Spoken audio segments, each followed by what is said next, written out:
Hello everyone, welcome to my mini log. ನನ್ನ ಡೇನ ನಾನು ಚಿಯಾ ಸೀಡ್ಸ್ ವಾಟರ್ನ ಕುಡಿಯೋದ್ರಿಂದ ಸ್ಟಾರ್ಟ್ ಮಾಡಿದೆ. ಚಿಯಾ ಸೀಡ್ಸ್ನ ನಾನು ಇವತ್ತೇ ಫಸ್ಟ್ ಟೈಮ್ ಟ್ರೈ ಮಾಡ್ತಾ ಇರೋದು. ಇದರಿಂದ ಏನೆಲ್ಲ ಬೆನಿಫಿಟ್ಸ್ ಇದೆ, ಯಾಕೆ ನಾನು ಡ್ರಿಂಕ್ ಮಾಡ್ತಾ ಇದ್ದೀನಿ ಅಂತಂದ್ರೆ, ಇದು ನಮ್ಮ ಬಾಡಿನ ತಂಪಾಗಿಡುತ್ತೆ, ಶುಗರ್ ಲೆವೆಲ್ ಕಂಟ್ರೋಲ್ ಮಾಡುತ್ತೆ, ನಮ್ಮ ಡೈಜೆಷನ್ ಇಂಪ್ರೂವ್ ಮಾಡುತ್ತೆ, ಜೊತೆಗೆ ಸ್ಕಿನ್ ಹಾಗೆ ಹೇರ್ಗೂ ಕೂಡ ತುಂಬಾನೇ ಹೆಲ್ಪ್ ಮಾಡುತ್ತೆ. ಯೂಶುವಲಿ ದೇವರುಗಳಿಗೆ ಎಲ್ಲದಕ್ಕಿಂತ ಹೆಚ್ಚಾಗಿ ಹೂವುಗಳಂದ್ರೆ ತುಂಬಾನೇ ಪ್ರೀತಿ ಅಲ್ವಾ. ಹಾಗಾಗಿ ದೇವ್ರ ಮನೆಗೆ ಫ್ಲವರ್ ಮ್ಯಾಟ್ ನ ಬುಕ್ ಮಾಡಿದೆ. ಮ್ಯಾಟ್ ಅಂತೂ ಚಿಂದಿಯಾಗಿ ಬಂದಿತ್ತು. ಅಷ್ಟು ಅಲ್ಲದೆ ಸಖತ್ ವೈಬ್ ನ ಕೂಡ ಕೊಡ್ತಾ ಇತ್ತು.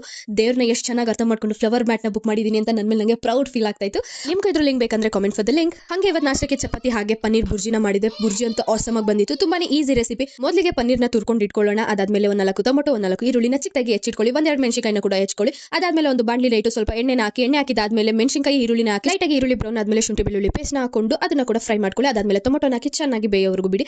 ಬೆಂದಿದಾದ್ಮೇಲೆ ಸ್ವಲ್ಪ garam masala, coriander powder, chilli ಪೌಡರ್ನ ಹಾಕೊಳ್ಳಿ. ಹಾಗೆ ಸ್ವಲ್ಪ ಅರಿಶಿನ ಹಾಕೊಂಡು ನೀಟಾಗಿ ಫ್ರೈ ಮಾಡ್ಕೊಳ್ಳಿ. ಜೊತೆಗೆ ರುಚಿಗೆ ತಕ್ಕಷ್ಟು ಉಪ್ಪನ್ನ ಹಾಕೊಳ್ಳಿ. ಅದಾದ್ಮೇಲೆ ಪನ್ನೀರ್ನ ಆಡ್ ಮಾಡಿ ಲೋ ಫ್ಲೇಮ್ ಅಲ್ಲಿ 10 ಮಿನಿಟ್ಸ್ ಅದನ್ನ ಫ್ರೈ ಮಾಡ್ಕೊಂಡ್ರೆ ಮೇಲೆ ಸ್ವಲ್ಪ ಕೊತ್ತಂಬರಿ ಸೊಪ್ಪು ಹಾಗೆ ಕಸ್ತೂರಿ ಮೇಥಿನ ಮಿಕ್ಸ್ ಮಾಡ್ಕೊಳ್ಳಿ. ಕ್ವಿಕ್ ಅಂಡ್ ಈಸಿ, ಅಷ್ಟೇ ಟೇಸ್ಟಿ ಆಗಿರುವಂತ ಪನ್ನೀರ್ ಬುರ್ಜಿ ರೆಡಿ ಆಗುತ್ತೆ. ನೋಡ್ಕೊಳ್ಳಿ, ಮಾಡ್ಕೊಳ್ಳಿ, ತಿನ್ಕೊಳ್ಳಿ ಅಂತ ಹೇಳ್ತಾ ಬಾಯ್ ಬಾಯ್.